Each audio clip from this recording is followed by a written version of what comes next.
బహుజనుల జ్ఞానజాతర 5వ వచ్చినటువంటి ముఖ్య అతిథులకు మరియు బోరంపల్లి గ్రామ ప్రజలందరికీ జై భీములు. ఆల్రెడీ అందరూ చెప్పే ఉంటారు ఈ రోజేంటి ఏంది కథ అని చెప్పేసి. మనకు ఈరోజు సావిత్రిబాయి గారి పుట్టినరోజు.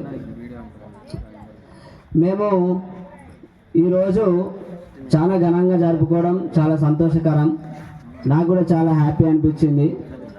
ఇది ఆల్రెడీ చివరి రోజు, జనవరి 1, 2, 3 రోజు ఆల్రెడీ కంప్లీట్ అయినాయి.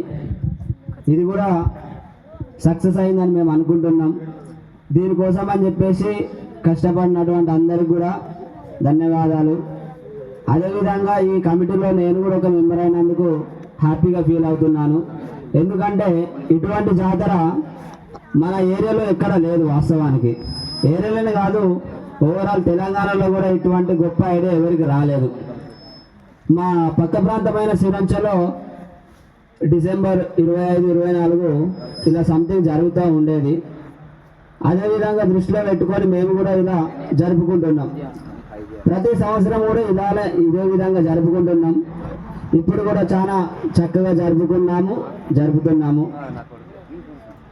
ఓకే. అండ్ ఇంకోటి ఏంటంటే ఈరోజు మెయిన్గా ఉద్దేశం ఏంటంటే సావిత్రిబాయి ఫులే గారి జయంతి. అండ్ ఆమె చేసిన త్యాగం ఏంది, ఆమె చేసిన విధానాలు ఏంది, ఆమె చేసిన రివల్యూషన్ ఏంటంటే స్త్రీల కోసం చాలా పాటలు పడ్డారు, విద్యాశాఖలు పెట్టారు, విద్య అందించారు. ఒక స్త్రీకి విద్య కావాలని చాలా చక్కగా పోరాడి ఆ పోరాటం సక్సెస్ చేసి ఒక స్త్రీకి విద్యనిపించినటువంటి వ్యక్తి మన సావిత్రిబాయి గారు. అండ్ ఇంకోటి ఏంటంటే ఈ సభాముఖంగా నేను చెప్పేది ఏంటంటే మెయిన్గా ఫ్యూచర్ జనరేషన్ ఎవరైతే పిల్లలు ఉన్నారో పిల్లల్ని స్కూల్స్కి పంపించండి, చదివిపించండి. ఎందుకంటే చదువు అనేది జ్ఞానాన్ని ఇస్తుంది. ఈ జ్ఞానం అనేటువంటిది ఎక్కడికి వెళ్ళినా మనకు యూజ్ అవుతుంది. మన ముందున్న ఈ మహనీయులు అందరూ చెప్పినటువంటి విషయం కూడా అదే. జ్ఞానం ఏంటిది, ఆ జ్ఞానాన్ని ఏ విధంగా మనం తీసుకోవాలి, ఆ జ్ఞానాన్ని ముందు సమాజంలో ఏ విధంగా మనం నిరూపించాలి, ఏ విధంగా మనం పాటించాలి అనేదే వాళ్ళు చెప్పారు. మెయిన్గా మా ప్రోగ్రాం ఉద్దేశం కూడా అదే. జ్ఞానాన్నే మేము పంచాలి. చెడు అనేటువంటిది ఏది కూడా ఉండకుండా ఎవరైతే ఫ్యూచర్ జనరేషన్ పిల్లలు వస్తున్నారో వాళ్ళకు మేము జ్ఞానాన్ని ఇవ్వాలి. జ్ఞానాన్ని ఇస్తేనే వాళ్ళు ఇదవుతారు. అంటే ఆ జ్ఞానం రావాలంటే వీళ్ళకు చదువు ఇంపార్టెంట్.